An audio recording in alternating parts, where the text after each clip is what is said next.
Someone who's chosen by God for some important task may go through difficult times. He may become depressed if people don't listen to him. He may become arrogant. He may even rebel against God.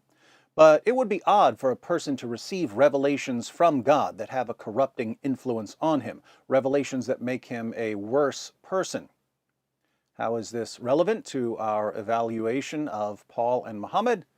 Let's find out.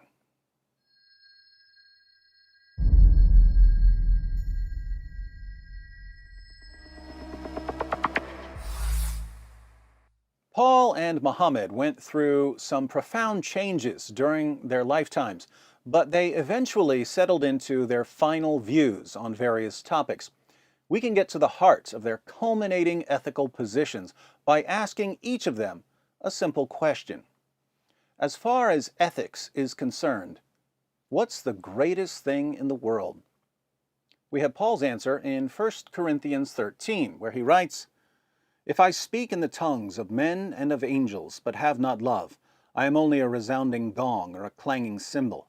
If I have the gift of prophecy, and can fathom all mysteries and all knowledge, and if I have a faith that can move mountains, but have not love, I am nothing.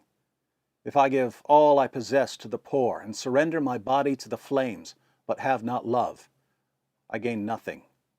Love is patient, love is kind, it does not envy, it does not boast, it is not proud.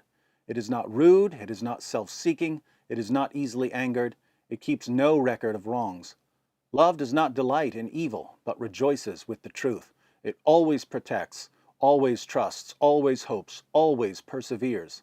Love never fails. But where there are prophecies, they will cease. Where there are tongues, they will be stilled. Where there is knowledge, it will pass away. For we know in part, and we prophesy in part.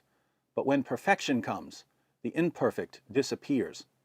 When I was a child, I talked like a child, I thought like a child, I reasoned like a child. When I became a man, I put childish ways behind me.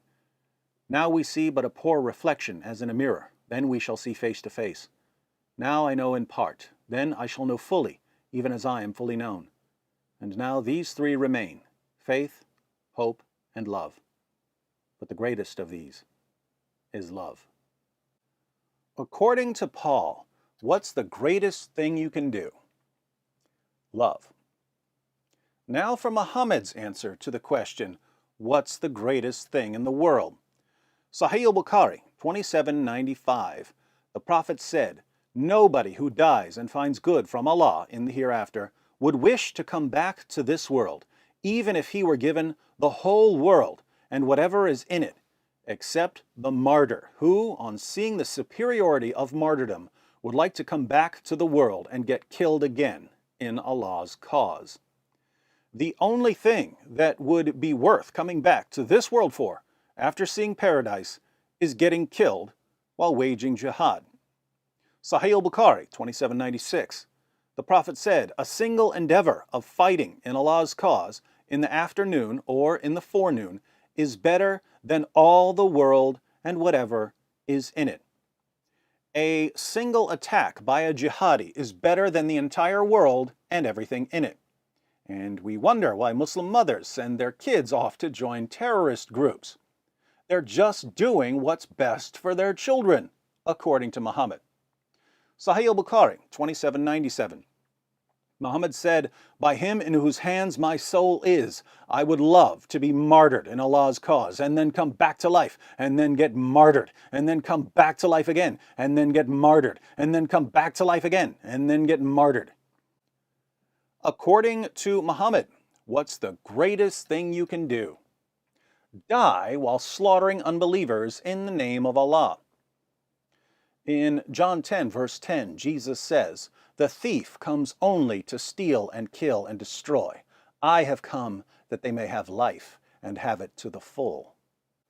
If the forces of evil come to steal and kill and destroy, and the pinnacle of Muhammad's hierarchy of good deeds is getting killed while slaughtering people, but Jesus came so that people would have life to the full, and the pinnacle of Paul's hierarchy of good deeds is loving people, whose ethical system would Jesus affirm, Paul's or Muhammad's?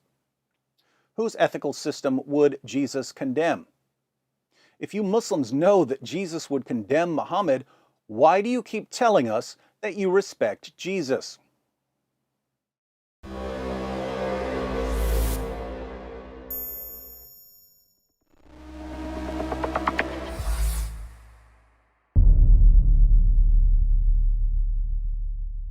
Hi everyone, thanks for watching. In case you stumbled upon this video while browsing or searching, I wanted to let you know that it's part of a series comparing Paul and Muhammad.